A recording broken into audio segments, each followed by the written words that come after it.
John, our third selectman, is going to be late, but we're going to try to move on. We need to approve, well, no, I should save that till he's here. Sure. The minutes from that February 5th meeting. So I will start right into an update of our action items. Save that.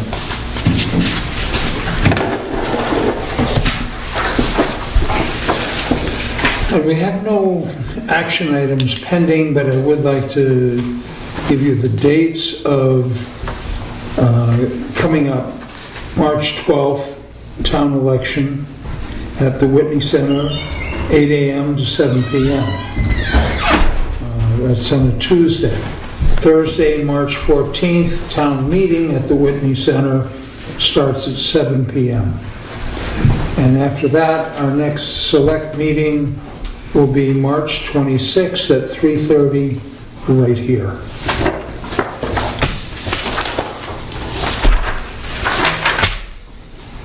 And then we'll have our building inspector will tell us about the building permits that he has approved.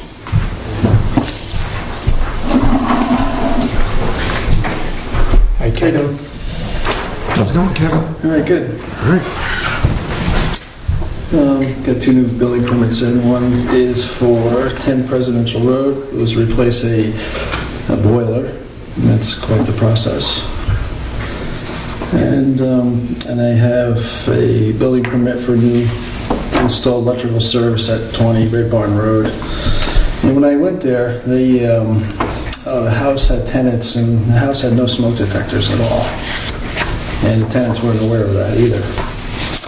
So anyway, and I was working with a realtor because he called me before this whole service was put in about putting in new service, smoke detectors and everything else. And I was kind of under the impression that, well, I made this list up, what was needed, sent him the list, and didn't hear back from him for a while. And then 2 weeks later, an electrician called me up, a different electrician, and said he was going to do the new electrical service and do some other work there. So anyway, that day I went over there in the morning and they were putting new service in. They were showing me all the stuff that was wrong. And went back there at the end of the day and the smoke detectors still weren't in.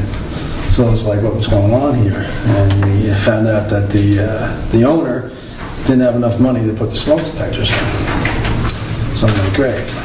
So, and there was a GFI problem there too, a ground fault right by the sink that there was none. So that was pointed out. And so anyway, at that point, I was like, well, all I can do is basically contact the new owners. So Bob Goodrow left me these little cards, they put on the door, little note on it. So the owners finally called me, and their impression was just to buy some battery operated. So I still got to catch up with them and they were only going to put two in there. It sounds like just the two bedrooms, not even one out in the living room. So I still haven't caught up with the new owners to get what's really needed there. How old is this house? Probably like late 60s, early 70s. But it would have been so easy to do when electricians were there. And it would have been a little added cost. Right. Wasn't done. I don't know what to do in the future, something like that. You know, it's something maybe the realtor shouldn't even be selling a house so they know that doesn't have smoke detectors. I don't know where that comes into. I tried to find out, and I've talked to one realtor. So there was no inspection for the bank or anything? No, nothing like that. No home inspection or anything like that that I know of. Yeah, it was kind of,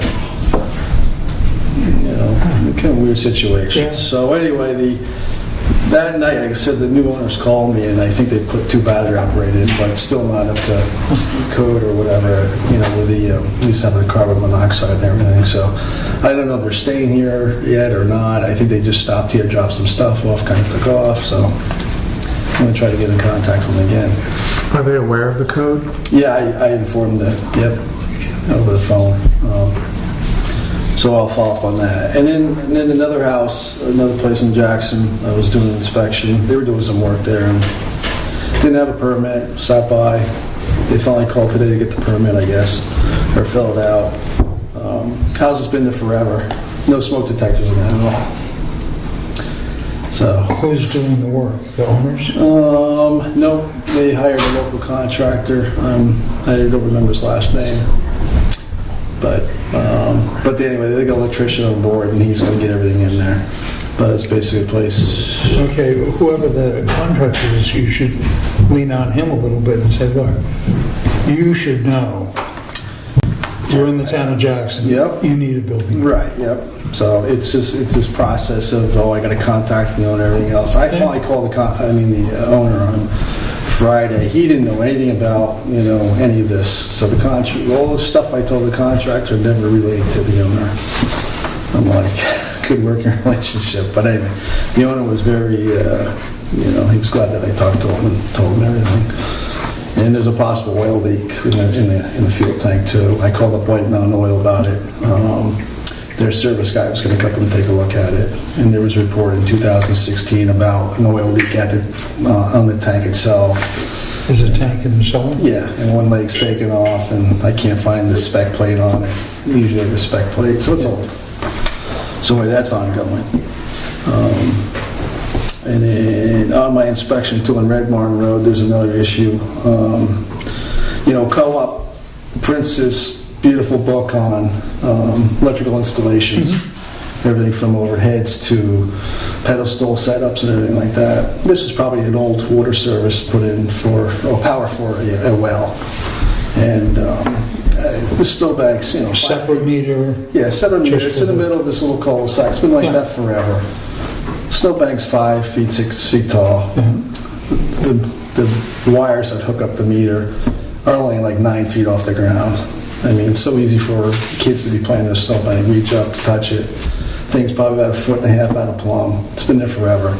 I don't think the homeowners association knows about it or until they have a problem, but I think this spring, I already talked to co-op. Every time I call them, they're like, "Oh, great, here's a building inspector cost again for another issue." But they publish all this stuff, and it's supposed to be up to code and everything else. So, this spring, I'm going to contact the association, get it fixed. It's not right. So, but that's what's going on in town. Exciting. Yeah, little stuff. Well, I'm glad you're there. All right. Dear place. We stopped up there Friday with the fire chief, me. Sprinkler company was there. We did a walkthrough. They were doing a couple little modifications. The fire pump's coming within the next couple of weeks. They're going to hook all that up. That's their sprinkler system? Yep, their sprinkler system. He's trying to, slowly get a couple of units opened up once that sprinkler system's going. And tested? Tested, yeah. So we're good there. Is that an active test or a pressure test? I'm sure it's going to be like a flow test once, away from, put the pump in gear and see what comes out. See what we get the other end. That's right, yeah. See how long it takes. Yeah. Good. All right. Thank you. Thank you very much.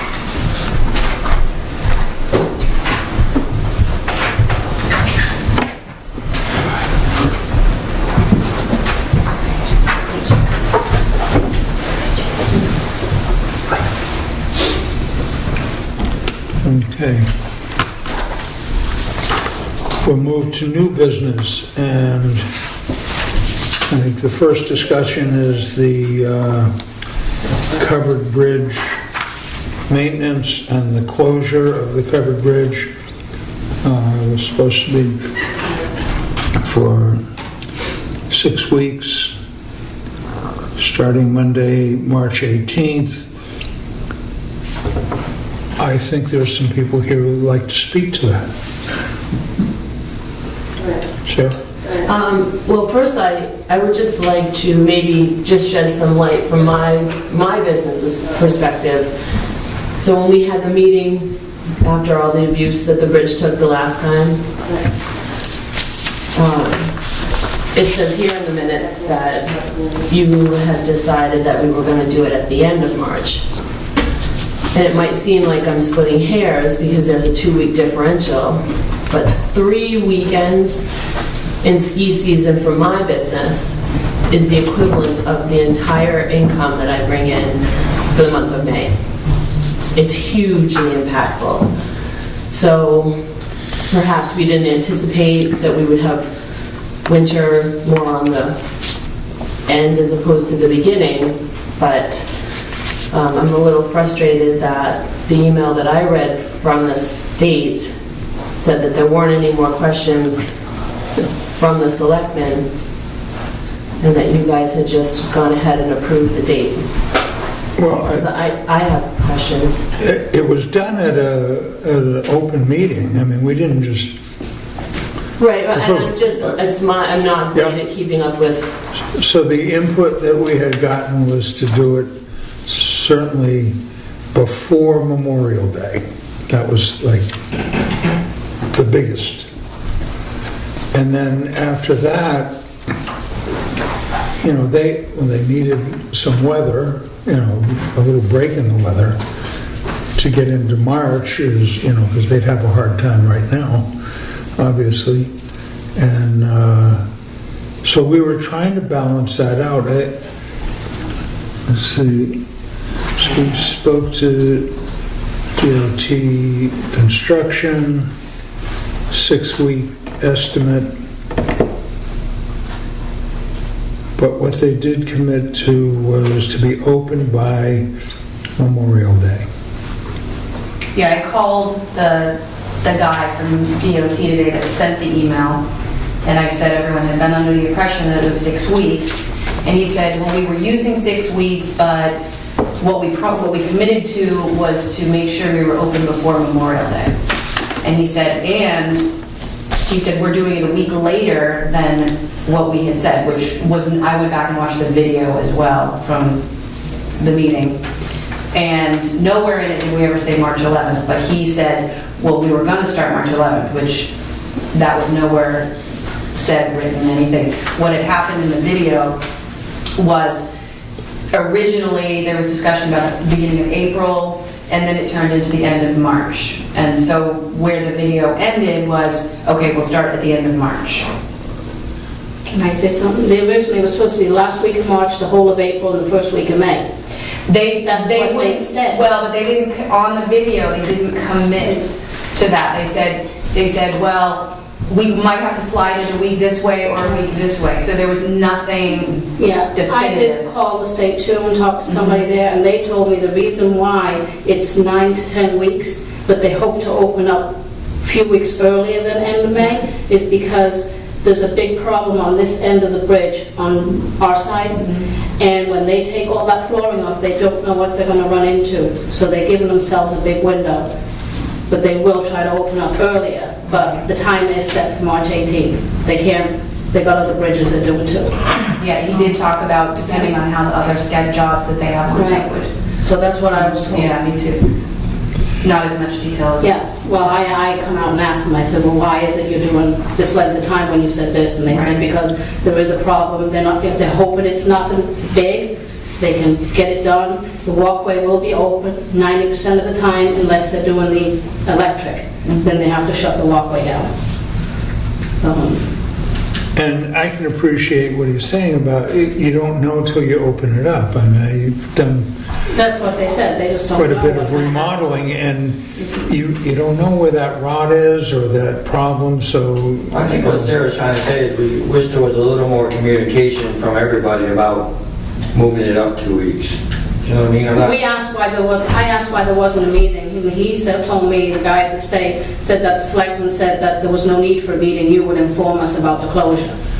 Because we wanted to wonder about signage and what we're going to do to keep our businesses going. Well, they had committed to doing signage that would direct traffic in the other entrance to Jackson up to the other north end of Right, the but like they're going loop. to put the sign down on Thorn Hill Road, and like Debbie and I, Ravenwood, they're not going to come that far. People are going to say, that's it, we're not going that far. We're dead in the water. for 10 weeks, if they do the full 10 weeks. I don't think it has to be. I think we can certainly deal with them because their signage is going to be where we feel it is most appropriate. So if we sit and talk with you and figure out, I think they'll have the, electronic sign that gives information. If there's a sign at the foot of Thornhill Road that says, businesses are open ahead, or however we want to Yeah, but all word they it. see is bridge closed. They know they're not going to get out, they're not going to come that Well, far. where did you see that sign? That's what he said they're going to put. But is that what happened in September? That's what happened the first time, and then the second time when the cement truck hit it, we asked could they please move it to Dinsmore, they can still turn around there. But the problem is, they do come that far, and Debbie and I both did better business once they did that. But people get so mad, and they drive like maniacs and turn around and fly through town because they're mad because they've come that far. So it's like, what do you do? Can we back it up to so I read the email, Steve Johnson from the state is who I spoke to, and he forwarded me the email from the town. It was very brief, and it very clearly stated that the selectmen have already okayed the date and there were no further questions. Okay. If you watch the video, it seems like that was all, that the discussion for back in August, it appeared that the two closures had the dates had been discussed and that they were going ahead with that. It doesn't reflect in those minutes necessarily, but if you do watch the video, it said we would like to discuss, the DOT said, well, we'd like to discuss it now so we have an idea of when we're doing it, and it was all agreed that it was the end of March, so. Right, but now it's not the end of March, now it's the middle of March. And it may sound like I'm splitting hairs, but it is a huge difference. To me specifically, I can't speak for, I reached out to Stu Dunlap and his managers here, and Stu's in Texas, and I asked him what he thought the impact on his business is. I don't know that if there's anything that can even be done about it at this juncture. Is there any flexibility? Do you guys have any weight with the state that we could, 10 weeks, I don't have a calendar, but even if it started the 1st of April, wouldn't the 10 weeks still put us before Memorial Day? Well, the conversation we had when they were here, and I remembered the same thing. There weren't hard dates given other than we all thought it was a good idea, and that by we all, I mean everybody in the room, wanted to have that bridge open Memorial Weekend. So But also since to have it still open through ski so season. since that time, they apparently have done some sort of visual assessment and feel like there's more work to be done on the town side, and so they've decided to stretch that date out. I mean, we could say, look, we need you to hold the 6-week period of time. It's just that simple. And what are they going to say? Well, okay, but if it's not done, it's not done. If it's a 9-10 week project, them giving us some sort of a verbal isn't anything that they're going to be able to hold to. If they have a longer project, as it turns out in their minds, than And I they think thought that's- when they came here to talk to us. I think it's very fair that they don't know specifically how long until they get into it. And I'm just looking at my phone to see a calendar. Again, if you guys were able to stop the bridge from being closed March 18th and pushed it until April 1st,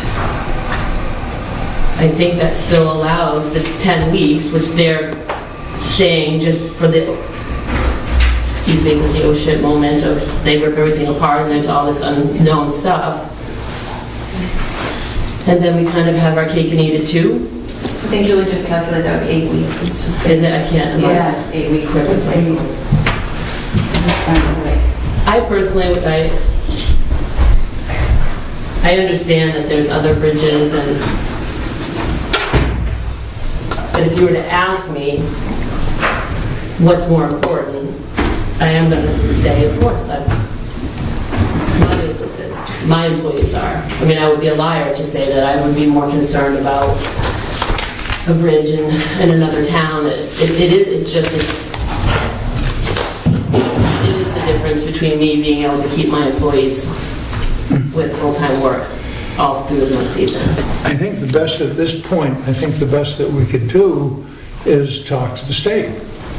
You know, say, we had this meeting, and I honestly don't think we were thinking of a ski season when we were trying to find a slot to get this work done before Memorial Day.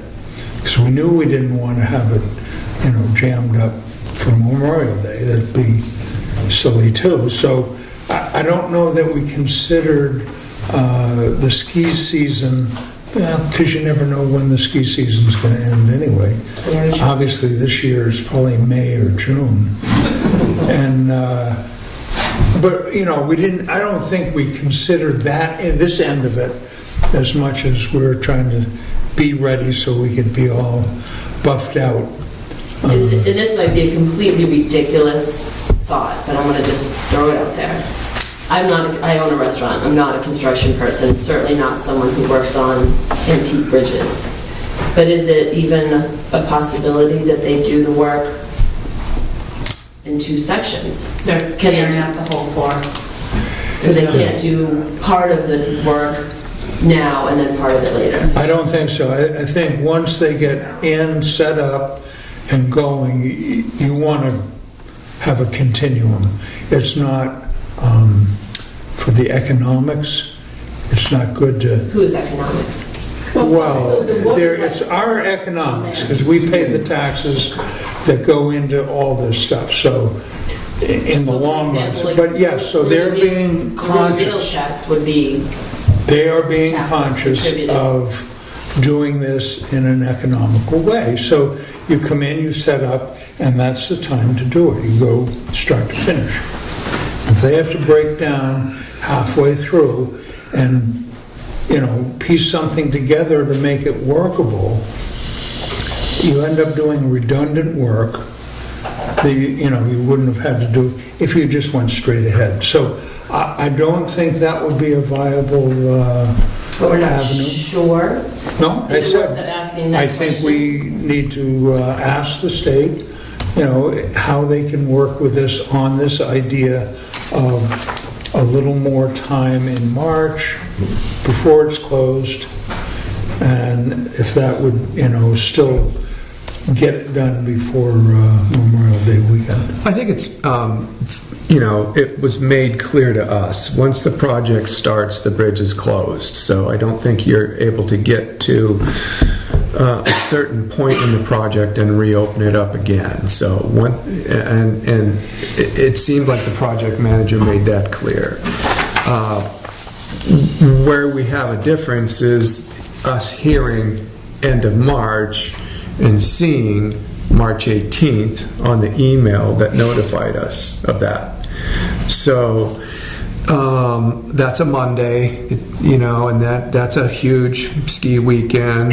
Given certain conditions, that can be the last big ski weekend of the year. This year it probably won't be, but you know, I have no problem with checking in with them to see if it's possible for them to move it to March 25th. I mean, if weeks make differences in businesses in a town where our job is to serve the public, I mean, we're happy, you know, to do that, but I want to make it clear that that's not a date that was given to us before this email. That's not a date we approved. We didn't approve specific dates.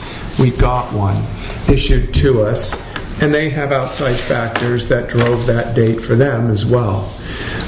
But I'm happy to communicate with the state to see if there's a way they could move it back by a week, knowing that it could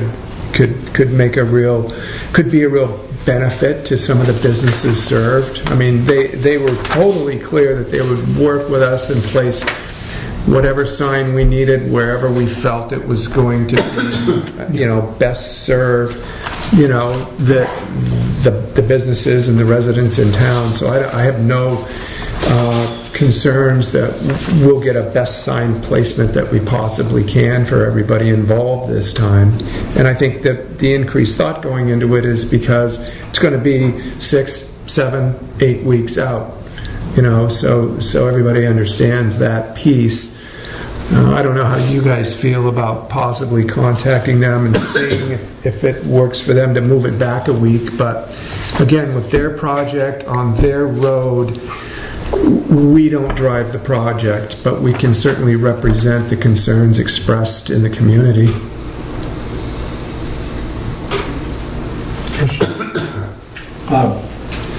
I'm sorry, I'm behind the curve on this, and I don't want to add anything that's already been discussed at the previous meeting. It sounds like they were here. Did they actually submit a work plan for how long they think it's going to take? Because the reason I'm asking that question is, are they planning on doing regular work hours for something that's so critical to this town? You see them out on 93 and 95, at all hours on Sundays, paying triple overtime. And if there's some way they could speed it up by adding, a couple hours a day, working on a Saturday, which I'm sure their employees would love, you could probably knock off a week over that period of time.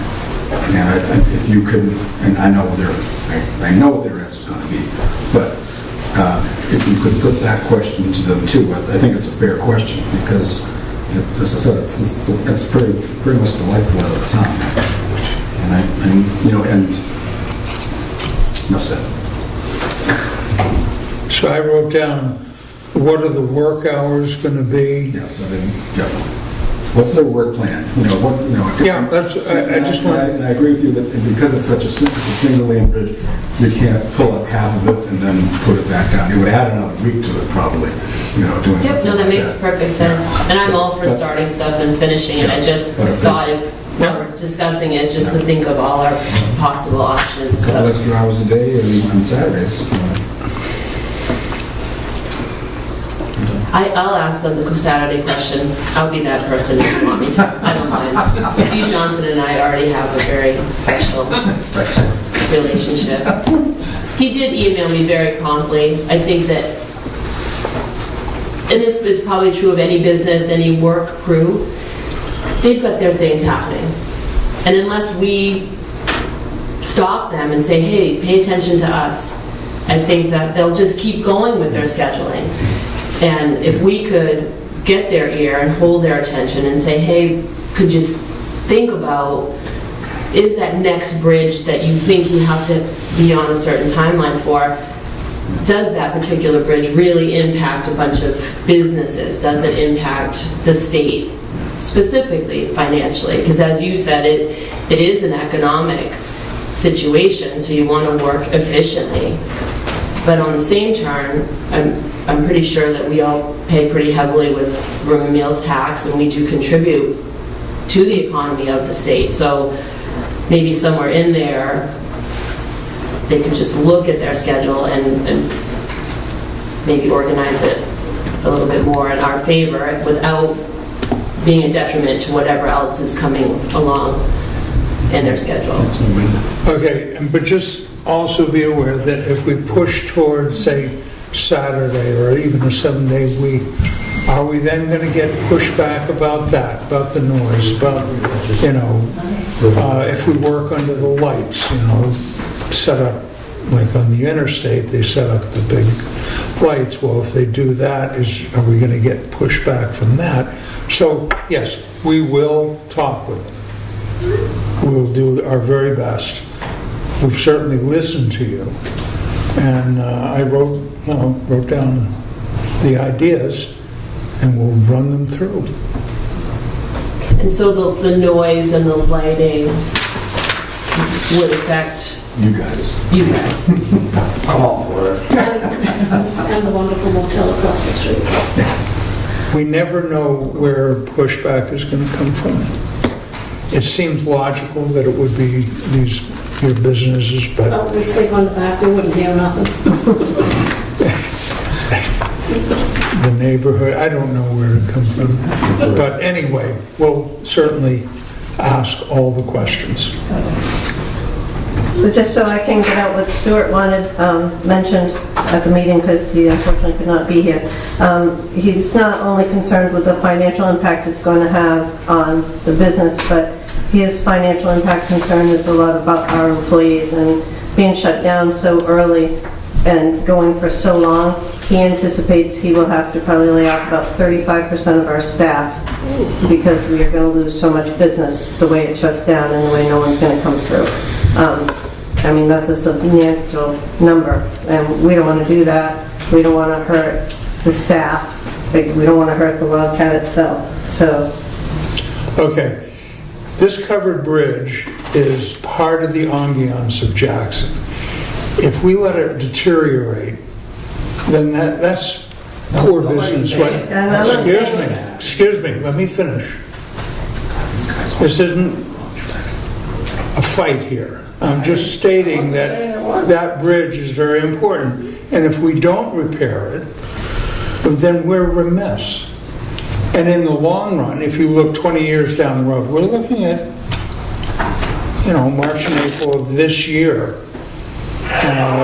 20 years down the road, that bridge is going to be there, and the business that generates, which it does, will be important. So I heard what you're saying. I think we'll try to do our best to deal with the immediate, but in the long run, we want that bridge to stay there. well, none of us are saying we don't want it to stay there. We're just saying we'd like it to happen a little later. Memorial Weekend's not a big weekend for Jackson as it is for other areas. I'm looking, no one's saying let it deteriorate. I'm from the area too. I don't want to see anything happen to it. Okay. I'm just saying you're hurting everybody, not just the businesses. I'm here on behalf of my staff too, because I don't want to let anybody go. Okay, I'm hearing We two just want things. us to be heard too. Start earlier and get it done. Start later. Start later. And, accommodate the ski season. I mean, as I said, we're going to try. They've given us a window of opportunity, and we'll do the very best we can. So just to clarify, previously it has to be done before Memorial Day. Is that no longer the case? That was a real clear consensus when we had the conversation in the room, was that everybody wanted... Big weekend, we have the that- duck So race. you're saying yes, you're saying no. So what are we asking DOT for? I'll make a motion. I'm either way, I guess. It just needs to get done. I know it needs to get done, but why it has to be in the middle of the ski season and the big season for the Okay. villages. Well, that just happened to be what was decided at the last meeting, but if that's changed, then... Right. I think the variable that's new is the 7 feet of snow outside. And it's unfair to you guys, it's unfair to the state to say, well, if this and this and this happened, then this is what's best for us. But then if we have a not so great winter, then it won't really matter anyways. And now we're here, and now we are, literally winter's just started. So if I'm emailing him and I'm asking for possibilities, are you now saying what are the ideal dates for all of you? My best wish would be to start it first week of April, second week of April, and roll the dice and risk losing Memorial Day weekend. That would be my personal wish. Is that true of everyone in the room? It's going to be better. Well, I think that, Can't please everybody. No, you can't do that. I think they took plenty of direction out of here at that meeting, and what they took for direction from us was that they felt that the end of March was going to be fine for us. So I think we need to circle back around to them. And if you want me to, make it a motion, I can, or just have an understanding of the board here when we do contact them that there were some real concerns expressed about the date. We hadn't seen the middle of March date before, and we were still working with, the 18th. I think that, or we weren't working with the 18th. I think the 25th, which is a Monday in March, ends up going That Friday is the 29th, so that, so you're talking about 4 days midweek. I mean, we gave them, based on the conversation in the room that everybody was a part of, the end of March. And so if it starts on Monday the 25th, and it's closed for 5 midweek days at the end of March, and believe me, I spent 20 years in the hospitality business in this valley. I understand it intimately. I get also what's going on that week in March, and I think that's a reasonable way for us to take some steps so that the businesses that aren't here, that maybe read the minutes in the e-news or watched the video and are feeling like they want that bridge open Memorial Day, won't then turn around and feel like their concerns haven't been heard. I mean, I really do. I feel like that's a much more reasonable week to start than the 18th.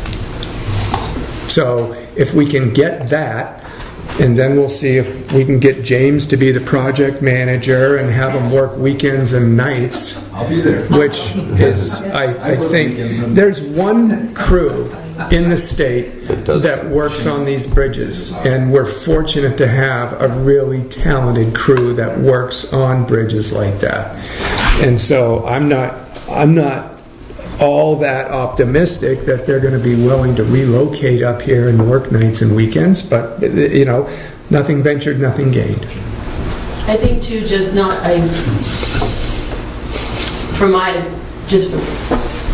at that last meeting, I don't think that it really resonated in my head that Memorial Day weekend was even going to be a risk, because they had said 6 weeks. So I remember thinking, in my head, you look at your calendar and you think, okay, if they start at the beginning of April, worst case scenario, they run over a week, or it still wouldn't have hit Memorial Day weekend. So I don't think I really factored that into any input that I may have given or not given at that last meeting, because I just thought, But and they did a great job. Everybody's got new and better information today than we had when we were talking about when to close it down before. If we're looking at a 9 or 10 week project. And I do know the signage when I first started talking to the state. That first sign that they put up that said bridge closed. And the first time I talked with Steve Johnson, and I said, geez, can you maybe put up a detour sign or business is open sign? He said, we don't do that. I said, well, what do you mean you don't do that? Driven all over the United States, I've seen detour signs and bridge closed. That was like a do not enter. It didn't look welcoming. And it took me a few phone calls and a few discussions with him. And he, at one point, said, well, we're not going to put a sign up that says that yesterday's restaurant is open. Well, I wasn't asking for you to specifically say yesterday's restaurant. I just said, could you... But it wasn't something that I don't think that they would have done it if we didn't stomp our feet about it and say, hey, we need better signage out there. And that's not because he isn't concerned for the state's economy or that he isn't intelligent or good at his job. He probably just has a lot of moving parts. So if you don't stand there and say, hey, listen, your sign out there screams, don't enter Jackson Village. He literally told me over the phone, nope, we don't put detour signs up. It confuses people, is what he told me. So I think that kind of taking the bull by the horns, and yes, they are the state, but the Jackson Selectmen, you can do it. I think we understand your concerns. I think we will do our very best to talk to the state. I would suggest if you had concerns in the future,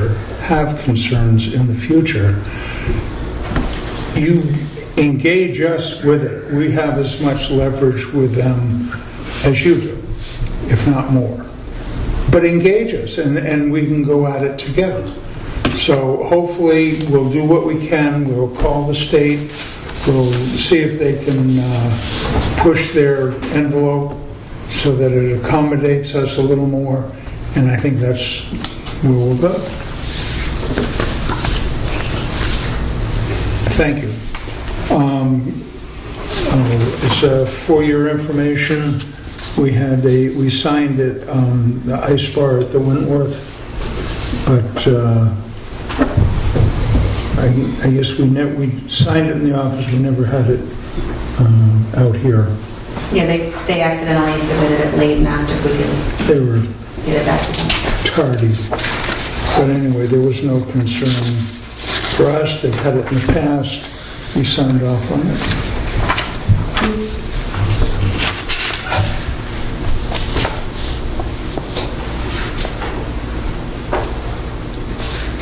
Okay. Kevin and Michelle. I guess my only concern is I'm just curious why we have such a mess with the snow down by Flossie when it has never happened in the past. I talked to Bob a week or so ago. He told me that was standard practice. I've lived here for 14 years and it's never been standard practice until the last 2 years. Why, in the past, it was always moved and dumped across the street. Right now, you've got people walking out in the road to go take pictures of the bridge. I just feel first, it's ugly. Second, it's a huge safety violation. Not a violation, a safety hazard, making people walk out in the street when we have a sidewalk. I'm just wondering why we can't move the snow.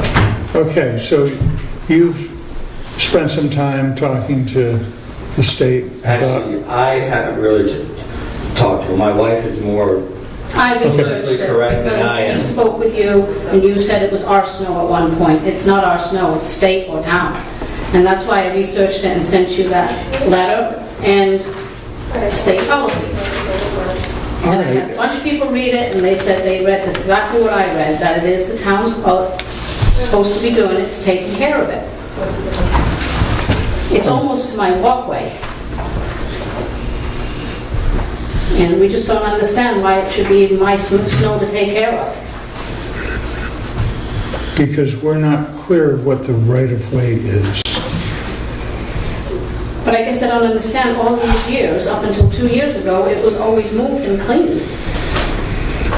Well, I can remember when Flossie's was Flossie Giles. She was the town clerk and tax collector.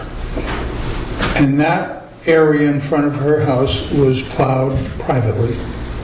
It was not the town. What has happened over the years, the state, what they clear or don't clear, is kind of indistinct. As far as a pile of snow, I don't know. I mean, yeah, this year is quite a pile of snow year. Even in the past couple of years, it's been piled up. But before, it was never. They would pile it up for a couple of storms, and then they would backload it across the street. And they would move it, and it was always nice and clear up front. The walkway was clear to the bridge, so everybody could walk on it, go down to the bridge, and there was no safety issue. I mean, if the snow was removed, the sidewalk would be easily cleared by the person that does it. You know what I mean? Right now, we can't even possibly get through it the way it is right now. I don't know how high that is, 12 feet, 15. So there's nothing written anywhere that says that where there's a state road and there's parking on the side that falls to the town responsibility to remove snow? Yeah, I mean, is that public parking? I mean, it must be. Everybody parks there. I don't know. See, that's where we're lost right at the moment is... But somebody's working on that, right? I mean, you guys are No, working on it? it's a thing. It's We have a the town number. is supposed to remove that snow. We have a number of areas in the Jackson Village, and you and I had this conversation, that are part of our punch list for cleaning up after storms.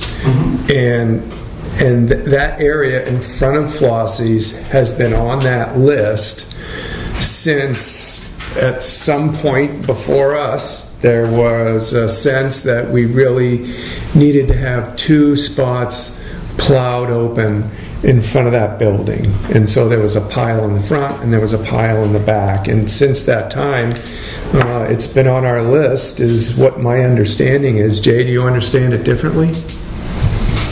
The snow policy says areas in the village get cleaned when time permits, something to that effect. Yeah. It may not be exact wording, but That's pretty close. something like that By Yeah. the town. by the town. And that's what we do in front. Well, yesterday's, I think they've got Rick Davis doing that now. We were doing it for a while, but there are a number of different spots in Jackson Village that are part of our punch list of storm cleanup. For example, the parking lot in front of the J-Town Deli is not. Okay, we don't go off that road, off that state right away and clean that up. But at any rate, it's on the list. It has been on the list since before my time, and it continues to get addressed after snow. The first time that the town has removed snow was after February 19th. February 19th is the first time that whoever's in charge of that decision, Pat Kelly, I would assume, he's the road agent. No, see, the state has removed that snow in the past.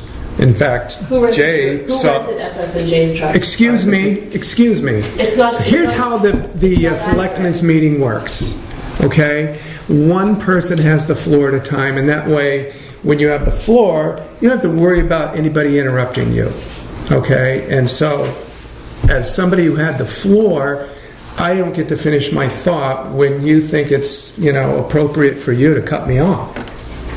So, what I was saying was, as recently as the end of November, Jay has pictures and he can show you the state removing snow off the road in that area. And it hasn't always been super consistent, but our punch list and what we do up there after storms hasn't changed, to my knowledge. I mean, I think that we amended that policy in 2017, but it had nothing to do with after storm removal. Jay, do you understand that differently? I don't remember. I haven't looked at it in quite a few years, so I don't know if you amended something in 17. I know it's pretty vague. It just says, the policy says, when the town has time, they clean snow in the village. It doesn't say where, it doesn't say when. There's been years, I worked here in the early 90s, and there's been years when the pile of snow down there has been there and never moved. And there's been years where you move it. The problem, as we progress through time and things get more and more difficult with codes and rules and regulations, I know me, I've taken the snow before and dumped it over the guardrail. DES probably wouldn't like to hear that, so there may be people may now choose not to do that. If you dump it across the street, you're dumping it on somebody else's property. That's right. So we get complaints about dumping it on somebody else's property. The state, as you said, I did take a picture this year when I saw the state lugging it off, because there's always that controversy as to whose snow it is. I know when Flossie lived there was a lot of snow there because my father plowed it, and I used to shovel for Flossie when I was a kid, and the piles were huge down there. Yeah, well, can I speak? Is it my turn? Okay, are you done, Jay? Yeah, I'm not disputing. I just wonder why for 10 or 12 years it was always cleaned up, and then all of a sudden we just don't do it anymore. I'm not saying nobody cleans up in Flossie's, because after I briefly spoke to a guy in Lancaster last week about the lack of plowing, and I don't know if it's their right of way or whose right of way it is in front of Flossie's. They've plowed it the last 2 storms, done a great job, pushed it down to that big pile at the end of the thing, and that's great. But the pile is the issue. I just feel we're creating a huge issue. Matter of fact, when we backed out to come up here, people were standing and walking in the road to get back here, and they had to wait for us to back out. because they couldn't walk anywhere else but in the road. I just don't know why the pile's still there, I guess, is what I'll work with anybody. I'll do whatever needs to be done. I'm not afraid of work. I just want the pile moved and find out whose responsibility it is to move it. Somebody's got to be somebody's responsibility. Can I say something? In the past, the town, the state, and us Yeah, all oh, worked together. I've For seen the 10 years state we move did. it, I've seen the town move it. The state would move it all the way back to the curb, and then whoever cleaned the curb would clean the curb, the town. And we would clean the rest up. I mean, there are times I'll even snow blow the whole sidewalk out there. I don't have equipment to move it when it's 4 feet deep, but I just want to know why we haven't moved it. It's just, that's my whole issue. I'm not picking on anybody's plowing job. I'm not picking on anybody that does anything. I just want to know what we can do about getting the pile moved. Okay, so what I've written down is the pile of snow is the big issue. Yeah, because if you move the pile of snow, then the sidewalk could be cleared. And people could walk down the sidewalk and do what they normally do. I know we all know people, it's the most photographed bridge in the state. People drive across the bridge to take pictures all the time. Right now, we're forcing them to walk in the road. And you know, we pay all this money for cleaning sidewalks. I don't understand why we leave 500 feet of sidewalk not cleared. Well, probably the area that is used the most, not the most, I won't say, I don't want to take anything else away from anybody else, but you cannot believe how many cars go across the bridge, parking out front, and get out and go over to the bridge. It's amazing. And that snow there is just, I don't know why it's still there. And my other thing too is if it is our responsibility, then why is it everybody can park there? You know, if it's public parking, I shouldn't have to take care of public park and clean it. Right, and that's why we're trying to research what the right-of-way is, because then we'll figure out if it is public parking or if it is private parking. We don't know. If it is, there's a parking ban 2 o'clock in the morning until 7 o'clock in the morning, so we can do snow removal. And we all know that, I'm sorry, and we all know that during snowstorms, my wife and I are very good at moving our vehicles off the street overnight. We have no problem doing it. I didn't say you weren't. I'm just stating what the policies are. So we don't know if it's public parking, if it's private. If it's your private parking, then you're going to take care of it. You're going to snow blow it or whatever, or have somebody come in and plow it. And if the right-of-way, which we have established it's a 50-foot right-of-way that goes from the center line of the road. And we've measured that, and obviously the sidewalk is beyond that. Parking, part of the parking is beyond that right-of-way. So we have to find out, yes, simple answer, you know, yeah, we should take care of the snow and on the walkway, but we have to look at liability. I want to talk with the town council and say, you know, what do we do with this? And I'm not trying to put work on you that is inappropriate. I'm not saying that whose snow is it? I don't know whose snow it is. I mean, it was plowed out of the parking lot. Well, May I ask a question? Yes. Yeah. Well, I don't know, So we don't know. That just came like today. So Flan, your situation in front of your place would be different than down in front of my place. Is that a fair statement? Yes, because in front of yesterday's, the right-of-way, the 50-foot right-of-way is pretty finite. I mean, we know where that is. Right. In front of Flossie's, because I think historically, who knows when, the road may have swung up by there. It may have been a little more through the covered bridge and swung in there. We don't know. But there's no documentation as to what the right-of-way, when it went back, so we're going to look at it. As far as dealing with the snow pile, I'll certainly talk with Patrick. So can I ask you something? If we are going to be responsible, if for any reason you guys come back and say that we have to take care of all that, then basically then I should be able to ask that that is Flossie's parking. And I shouldn't have to be cleaning for other people to park there, and like Devaney, staff, or anybody. Okay, I don't know. I don't I have want to claim it, answer. then I don't have legal answers No, I'm just for asking you. for your questions because, and that would be more of a neighborly thing than, I don't know. I don't have neighbors myself, so I And never right have now to fight too, with those them. big piles are also hurting my business because I am not visible when you come into town. I've tried to put the flag hanging out a little so people see, so it's hurting my business too. Yeah, by Jay's the got time. his hand up. Okay. I don't know how accurate it is, but the tax maps show very little right away off the edge of the white line down there. I don't know how accurate the tax maps are. If they're right, I would say it's your property by looking at the tax maps.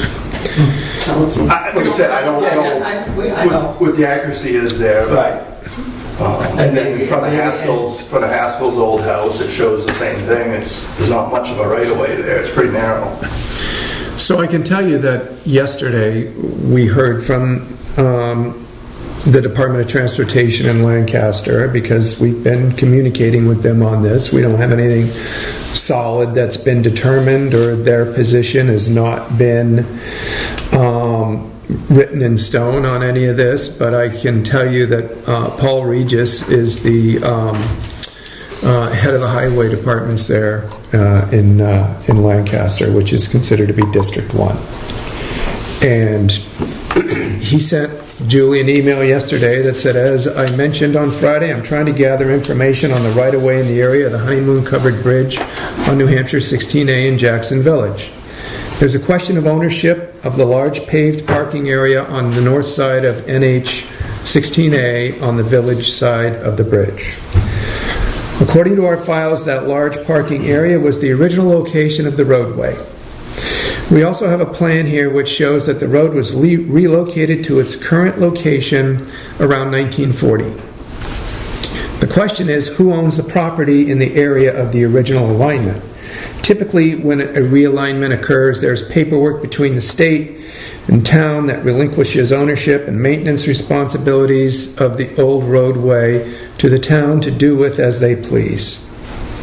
In this case, we have not been able to find any such documentation here in the District 1 office in Lancaster or in the Bureau of Right-of-Way in Concord. I was wondering if it was possible for you to check the town's records and see if there might be any correspondence there regarding this section of roadway. Any information you might be able to provide would be greatly appreciated. I'm not sure if we've completed our search yet, but we certainly haven't found anything, and I'd be shocked and amazed if we did. So, since, their position is that that roadway was configured the way it was in 1940, and they've been doing their plow practices since then. So, there are steps involved in us to try and get to the bottom of why things aren't being done the way they used to be done. However, what the town is doing hasn't changed, and that's our position. We still have that area on a punch list, and we have since before Flossie passed away, and we continue to maintain that road as an after-storm village priority, which we've always done. This is going to be an ongoing series of discussions, and we will do our best to resolve it in as timely a manner as we can. And we will keep you posted every step of the way. I guess that's all I can ask, and that's why I'm asking, is I just want to know who's... And that's why I told you after our conversation, hey, here's my phone number, it's 986-3411. I got it. Call me anytime. Like I say, we just got this sent to us yesterday afternoon at 12:55. So I guess we'll keep you posted.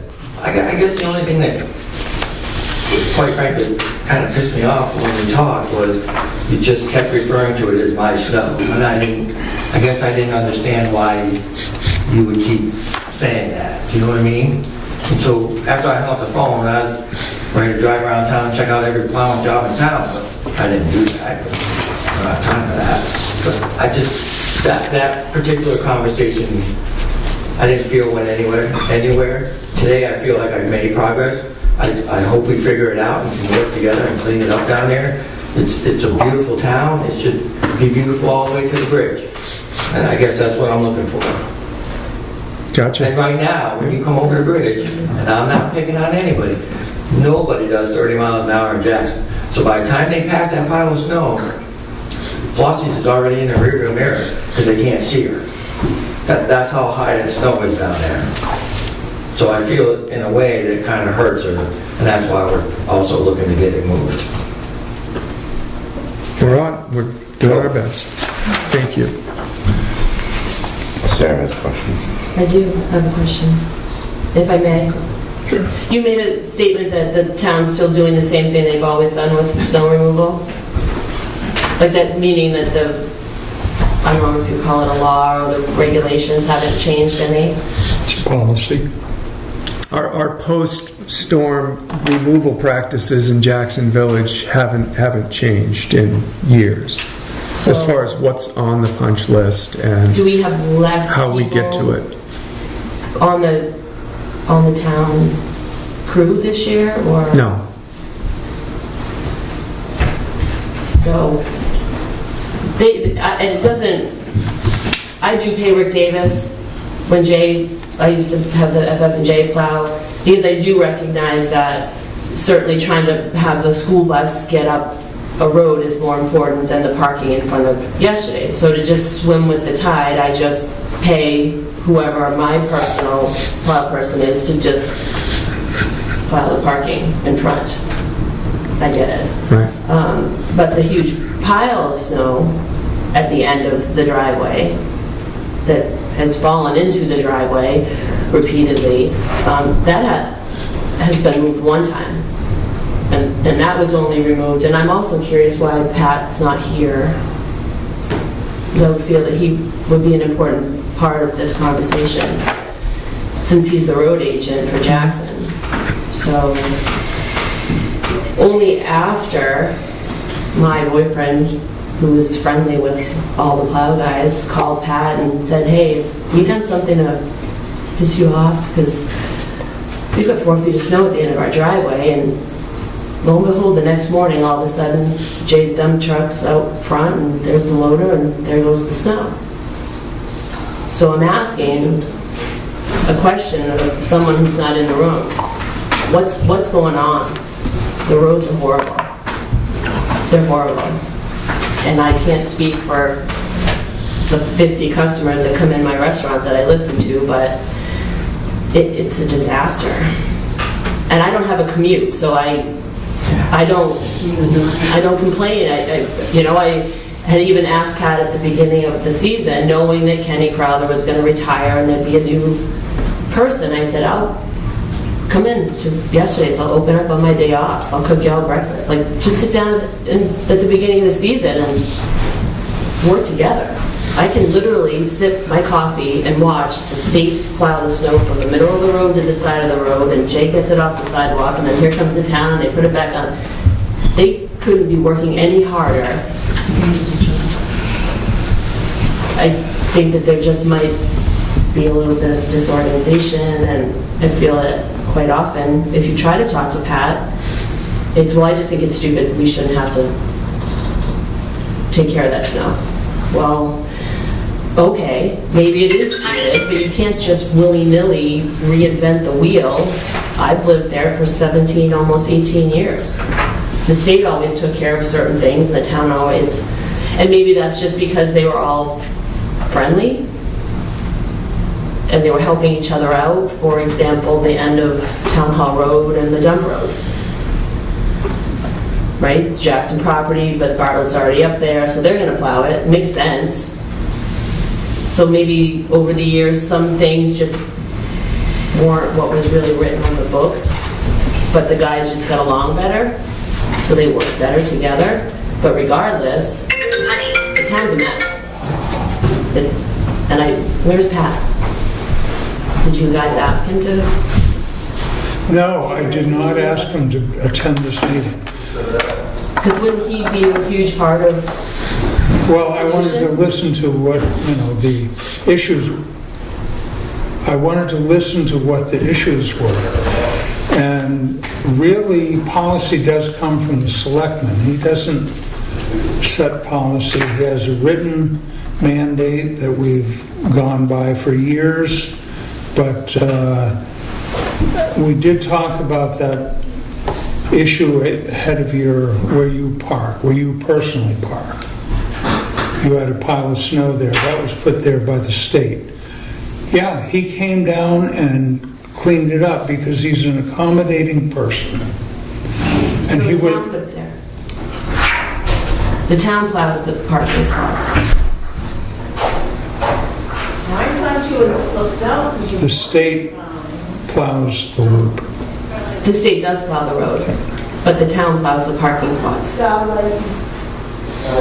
thought Rick Davis plowed the. Rick Davis is the person that I pay to plow, Yeah. so I don't want any of my customers to slip and fall. So I can't expect the town to do it on my time. I'm not that important.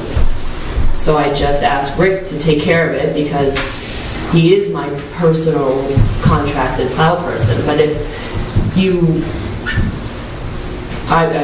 maybe I'm just in a dream. I've watched for 17 years, the state plows the road and the town takes care of the parking spots.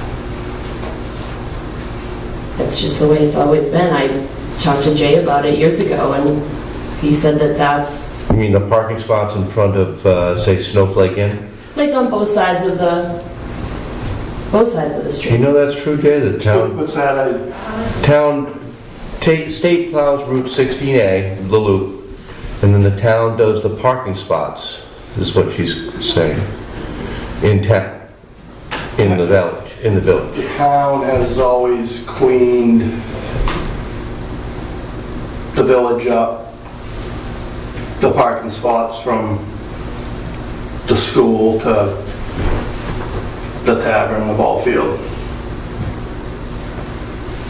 Done in front of, have they done in front of Snowflake, for example, those spots across the street? You've got parking spaces in front of the Snowflake, you got parking spaces in front of Freeman's, you got, showing my age, I guess, but you got parking spaces in front of Yesterday's, you got some parking spaces in front of the tavern. I mean, the town has always done cleanup there, and, yeah. So I've listened, but I'm a little lost as to what you're asking for. If I was to take a measurement from the center line of the road and establish where the right-of-way was, and that's the end of the mandate. Now, to help, I understand, but I don't see why you're not plowing your parking space. That's not a town right-of-way, that's not town property. It's a state road. It's your property. No, sir. Where, I don't own this road. I don't think I do. And if I do, I guess I would say the same thing that Kevin and Michelle are saying, that if I do own, I didn't think I own the road. no, and I'm not trying to say that you own the road, but if there is a right-of-way, where do you think that ends? At your flower beds, or at the edge of the road, or? Where the right-of-way, my understanding was always that it was a state road, Yeah, How but where wide? there's parking on the side of the road, it defaults to the town. okay. And again, maybe- And where we have parking in town is on the other side of the road from you, through there. And then we get to Freeman's and the tavern, and there is some on-the-road parking, which we clear. But I'm not sure if you were to take that line from, say, in front of Freeman's and run to Switchback, if you wouldn't have ownership of the parking spaces in front of your establishment? Or you don't feel that you do? I don't feel that I have ownership of them. I take... Well, it's not road, okay, it's not roadway. No, I'm just making a statement that, just like Kevin and Michelle, what always had been done is not what is currently being done. Okay. And I don't have a problem having Rick Davis or whomever plows my driveway plow in front. Again, even if you had very specific laws that said, Pat Kelly has to plow. Well, Pat doesn't have to plow in front of my restaurant before I open. He has more important places in town to plow, which is why I just have somebody, a private contractor, do that to take care of it. But to just back up what Kevin and Michelle are saying is, it isn't being done the way it's always been done. And I don't know if that's, again, because we've got new people, and maybe they're just not used to working together, and maybe the way they've been doing it for the last 15 years was just, hey, well, let's have a cup of coffee, and well, I'm headed up this way anyways. I have no idea. I don't plow snow for a living. I don't. But no one seems to know specifically. Like if someone had to say specifically, if somebody slips and falls, for example, you mentioned liability. If somebody slips and falls in front of yesterday's restaurant, or somebody slips and falls in that spot that's across from the snowflake, wouldn't that be an easy way to determine who is specifically responsible for making sure that that's cleared up? Isn't that all a state right-of-way? I think it comes down to the location of the right-of-way. One of the problems is the location of the right-of-way isn't always the center of the road either. It can be offset a little. Like, I've been looking at, when we talked about sidewalk snow getting on other people's property last meeting, so I've been kind of paying attention to it a little bit and trying to, I actually looked at tax maps. So when you look at the tax map, you can kind of, it shows the right-of-way. Don't know how accurate the tax map is, but it does show the black edges of the right-of-way, and it shows the gray where the road is. And there's a lot of places where the road isn't in the center of the right-of-way, follow me?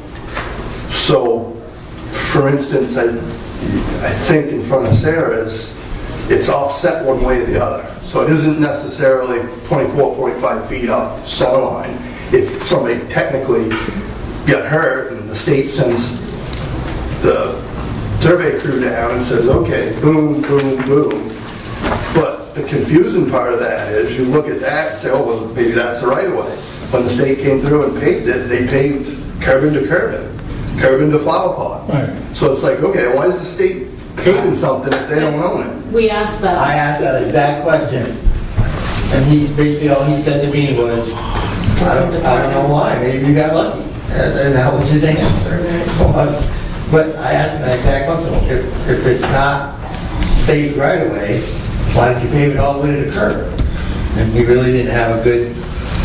Okay, I'm going to move on to the next right-of-way issue, if that's all right. Can I just ask one question? Yeah? Are you trying to say, Jay, that so say near yesterday's, are you trying to say that depending on where the right-of-way is, that the state owns to here, are you saying that there could be a sliver where it is town-owned and then it's Sarah's? Is that what? Well, I don't know if the town owned any property. So if it's either The town would not own it. That would the be town my would not guess. own it. It's either a state right-of-way or a private owner. The only... Okay, so where's the confusion? Where does it end? Right. Where's the that- line? Why would it Yeah. matter if it's a... It's where, okay, it's historic precedent, because I wrote that down. It's not being done the way it was always done, so I have that. There is no town right-of-way. It's either the state right-of-way or it's private land. So that's what we have to establish.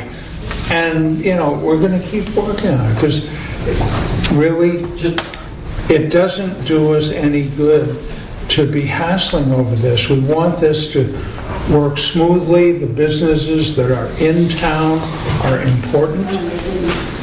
Excuse me? No, I'm good. Mumbling and grumbling. That's fine. I just feel like we're passing the buck with everybody right now and no answers. There are no answers because we don't have it. I don't have legal answers, but I'm going to find them. And I think that's the best I can do, because I can't make a legal commitment to this that's going to set a precedent for the future and be wrong. So I want to go cautious. It's a gray area. I want to be cautious about it. It's a gray area, I guess, well, that's why we're talking about it. It's not an established line. I mean, we have to figure out what it's going to be, and I hope to do that. I guess in closing for this, I would just like to, where did everything go wrong and everybody's so petty and it's not my job, it's not my job, it's Jay's job, it's the town's job, it's the state's. Why can't we just all work together and make it work? I mean, I don't understand why we've gotten so childish. Good word. Why? Oh, it's not, he did it. No, I did it. No, I didn't do it. Why can't we just all work together and do what's best for the whole town? Why can't the town just sit by Sarah's and push it out of the way or when they get a chance? I don't understand why we got to be so petty. Why do we always I'm going to about move on everybody now. else's I appreciate your comments, and I am going to move on now to James Gleason. Here. We've probably talked, everybody thinks they probably talked about snow enough, because that's my issue, but I've spoken to a couple people, and the official standard right-of-way is 3 rods wide, 49 and a half feet, or 49 feet 8, 49, well, I got it from... or someplace in there. We call it a 50-foot right-of-way. Okay, well, 49.5 coming from the state. And so in my condition, I haven't pulled out my surveyor's rods yet, but that puts the right-of-way about 1.5 feet past the sidewalk on our property. So we are definitely getting dumped on our property beyond the right-of-way. And just to follow up on what Jay said, as an example, this is from the state, the post office, 1939-40, I guess, which is the Freeman home. From the Freeman porch to the right-of-way is about 8 to 9 feet, which with a right-of-way of 49.5 feet would establish an northerly right-of-way line approximately 1 or 2 feet in front of the Jack Frost shop, which I know is a bit closer. So there is some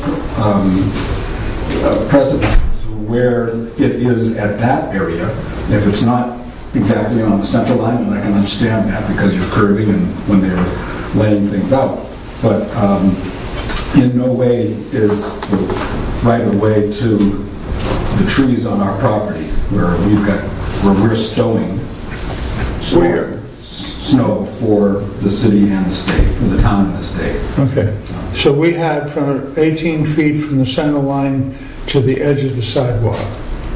Well, I didn't measure the sidewalk because they couldn't clear the whole thing.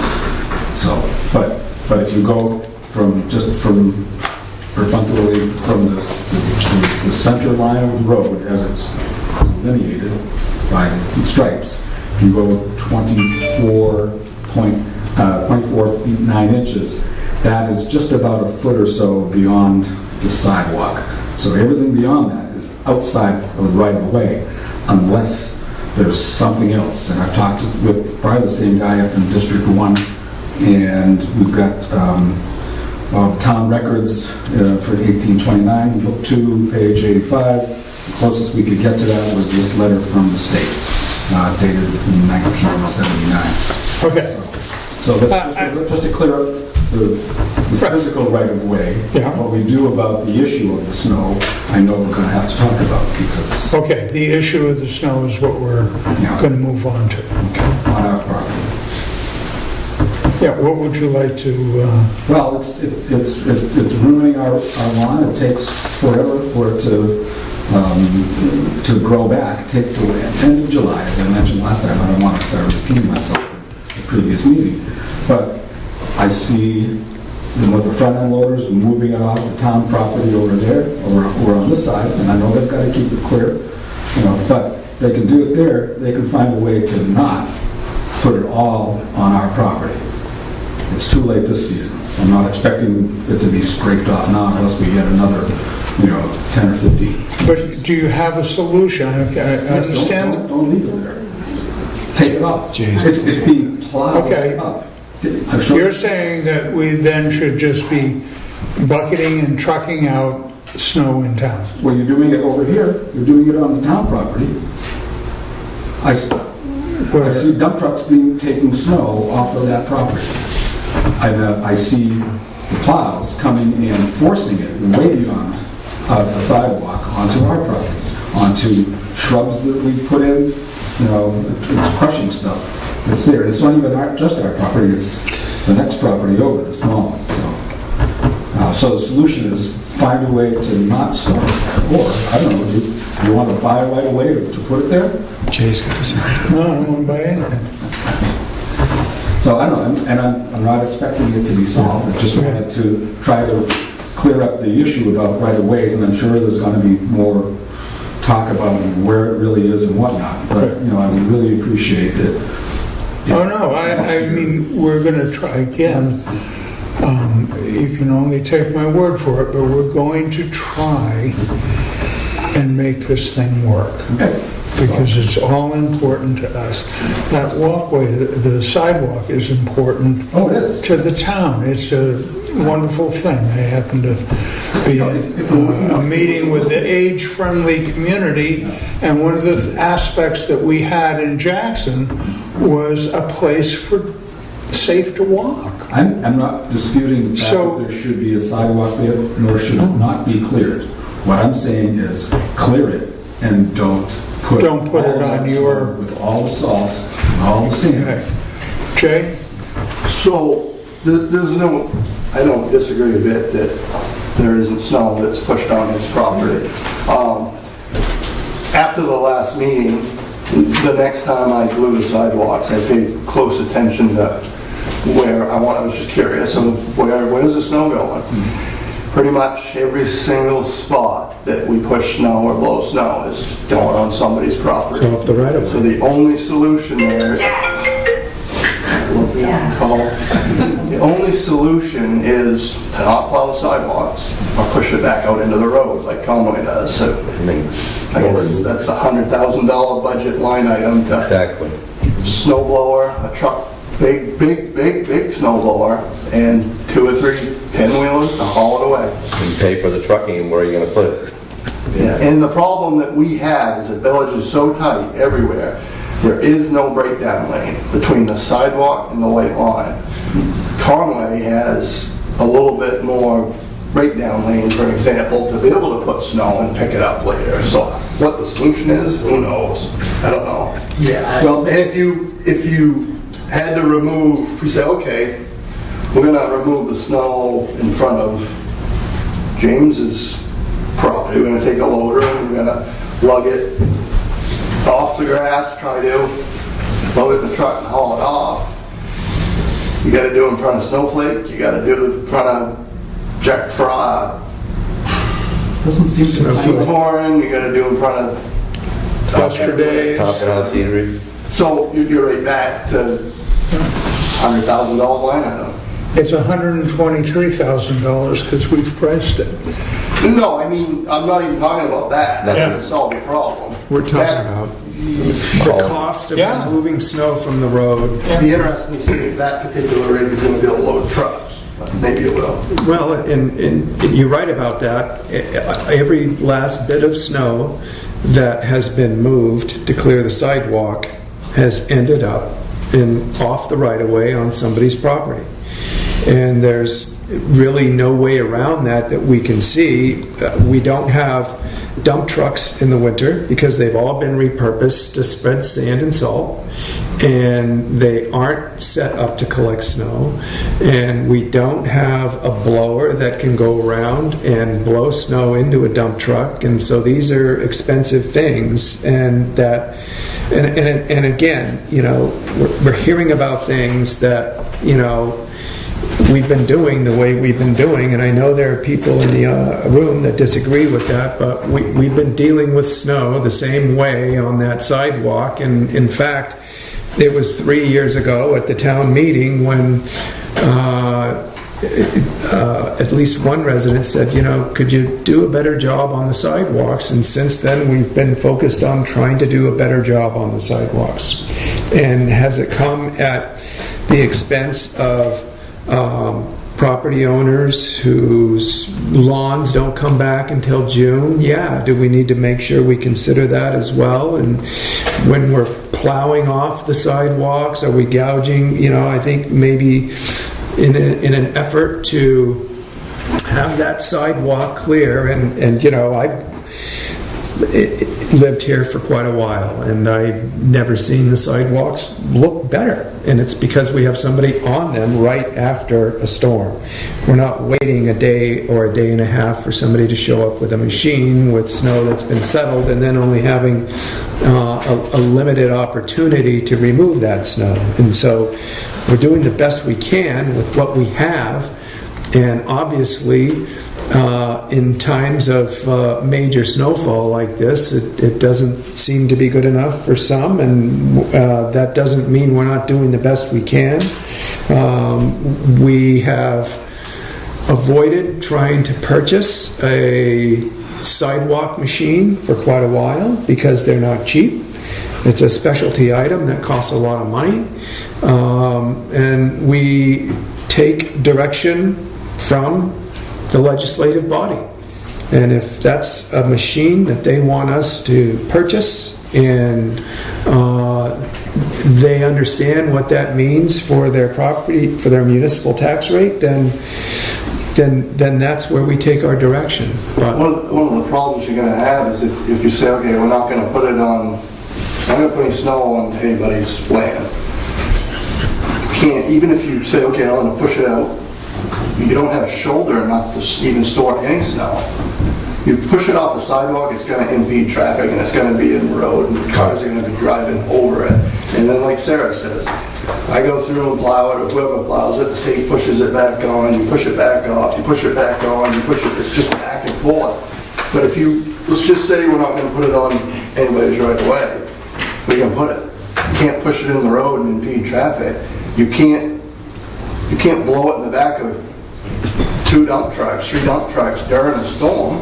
You have to push it first. I mean, it's going to take you, it takes Conway a week or two. They get a big storm. They're lucky if they get there within the week on a huge storm to clean the village. Sometimes it's, small storms, they'll go 2 or 3 weeks until the snow builds up. You don't have that luxury in Jackson Village. There is no shoulder. There's no bike lane, there's no shoulder, it goes right from white line to curb.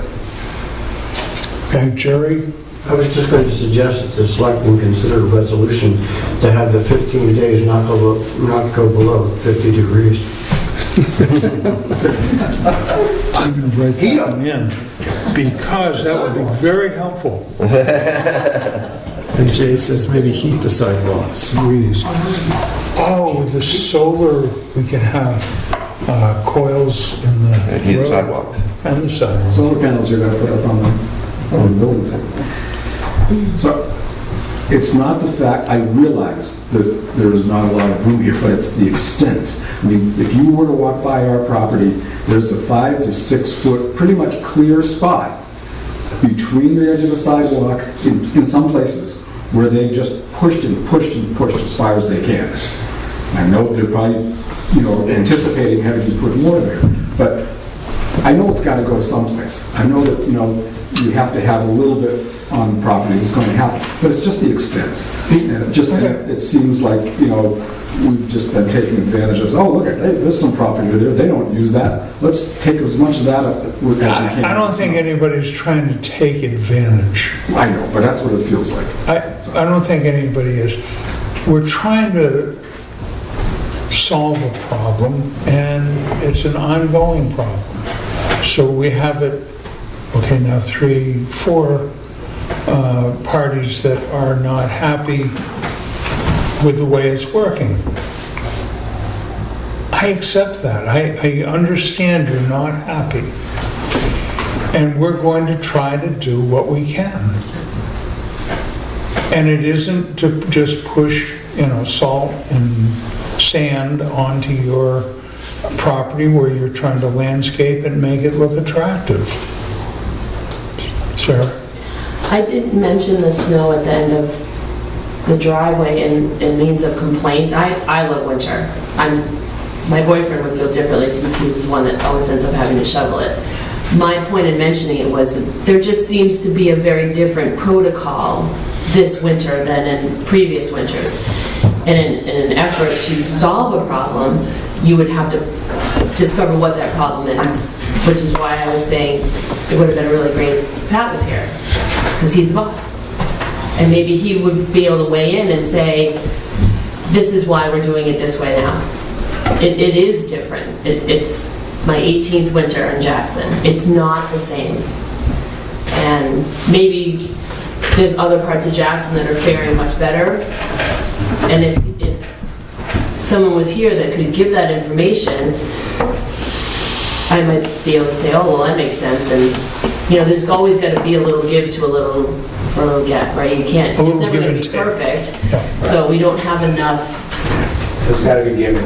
And I agree. I personally, I'm not trying to make you mad, James, I personally understand that stuff has to be blown on my grass. I don't like it, but I understand it, and I clean it off in the spring. If one job has another consequence. His job puts it on my... I don't have a problem with that. We got to work together. I think that's the whole key.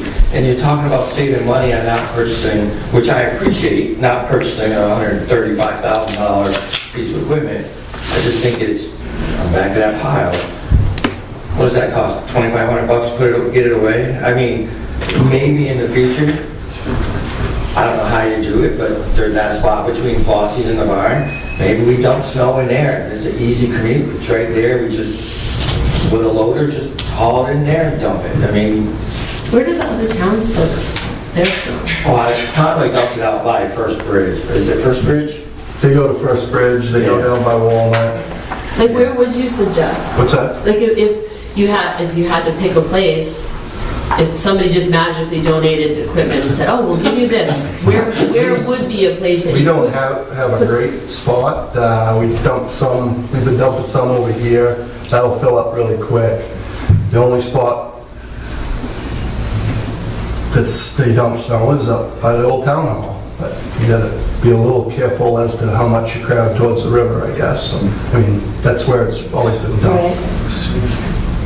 Yeah, I mean, I don't know. Does that spot between the Flossie's and the barn seem like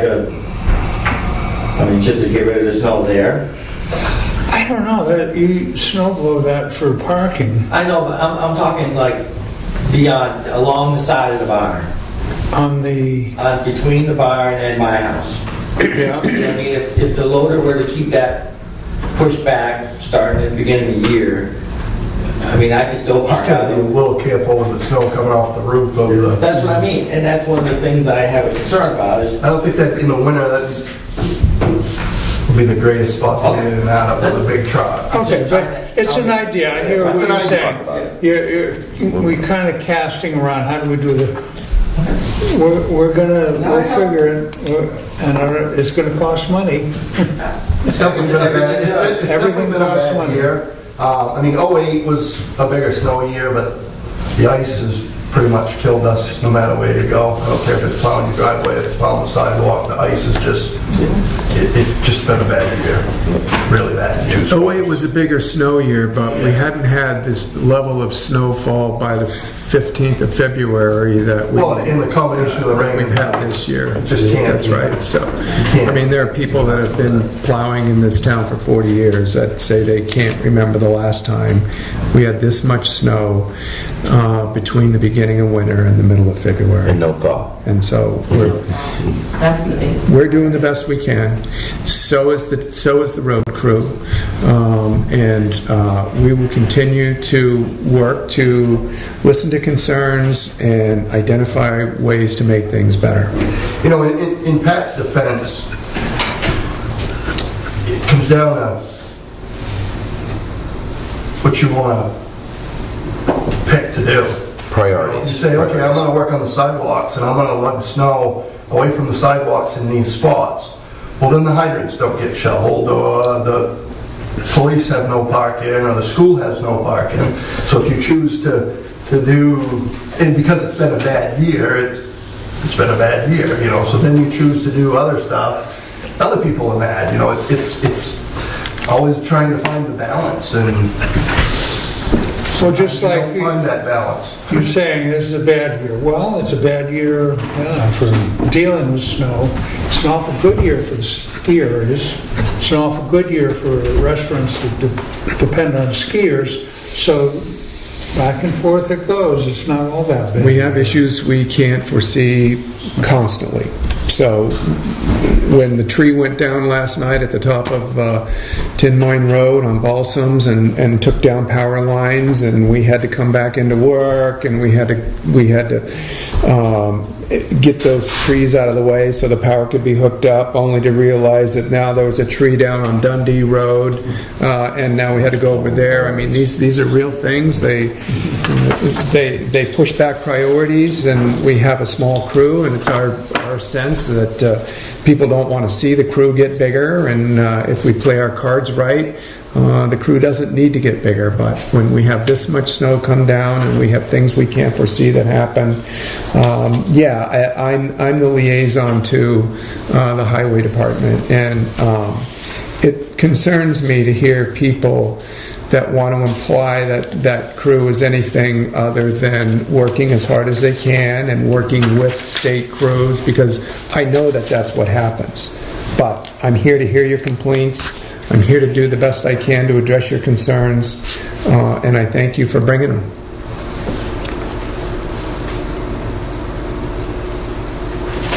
I think we've done it. We're going to, we have to have, at our next selectmen's meeting, we should have an agenda item. It's actually going to be a separate hearing. Oh, it has to be a separate hearing. It can still be with, Okay. before or after the meeting. But At the next selectmen's meeting, we have to have a public hearing about adopting the new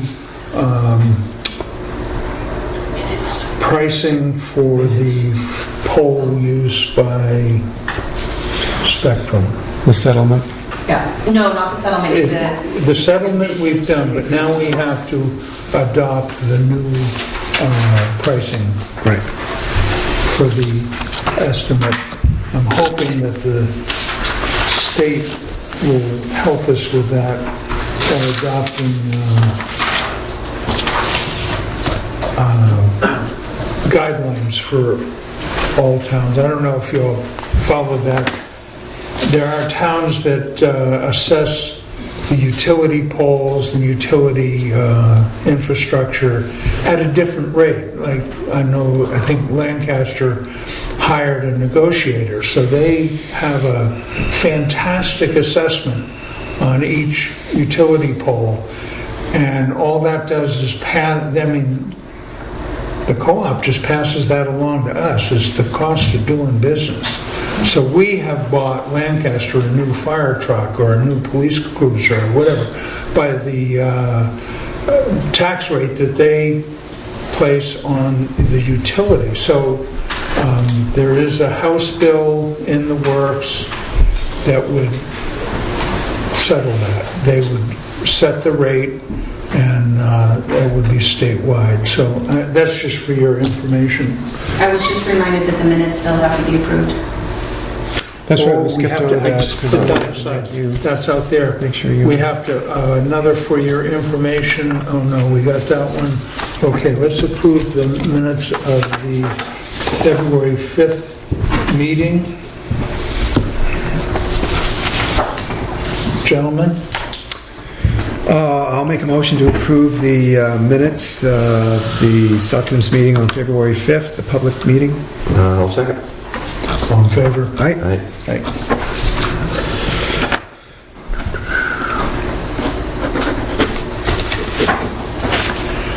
Okay, the minutes of the budget hearing.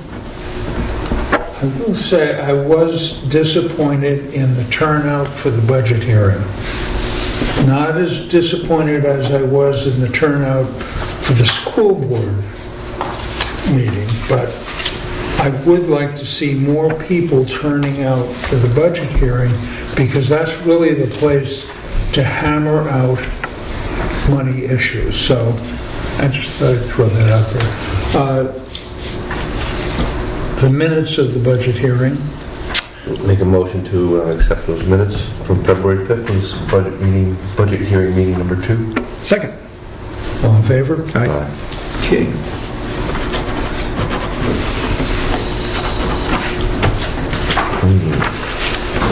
Thank you.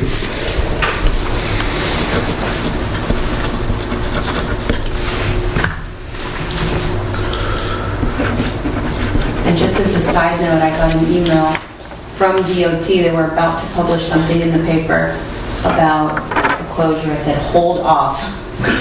So it's on hold. So I talked to them. Good timing. I know.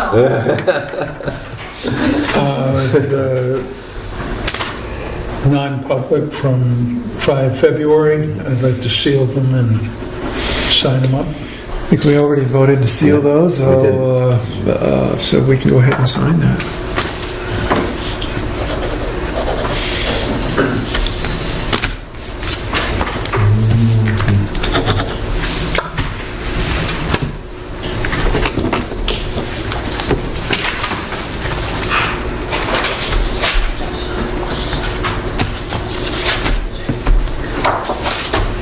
Okay.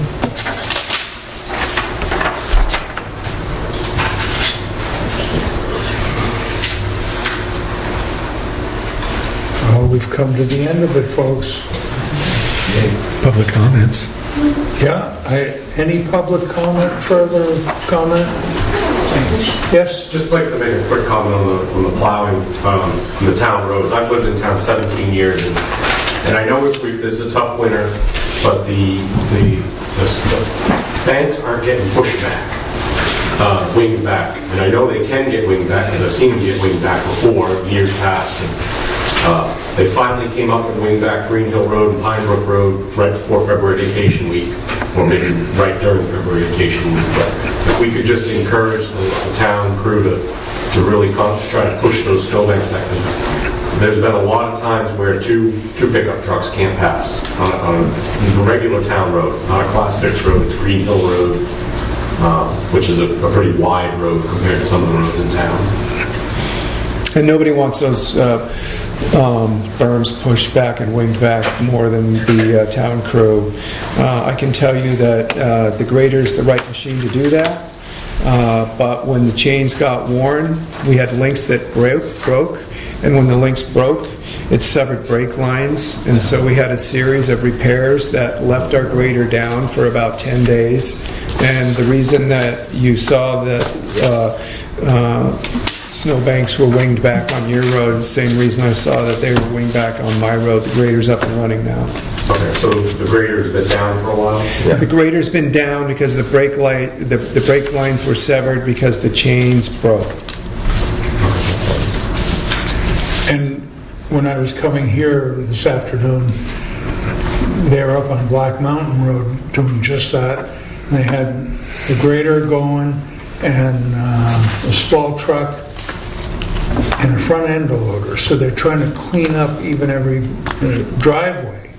if they can. I Yeah. mean, we know that it's a problem. You go by Right. winging it back and it goes in them. People are mad because it's in their driveway and they've already had their plow guy go through, so they're trying to be accommodating. So they were out this afternoon, I know they were. They've gone days without sleep.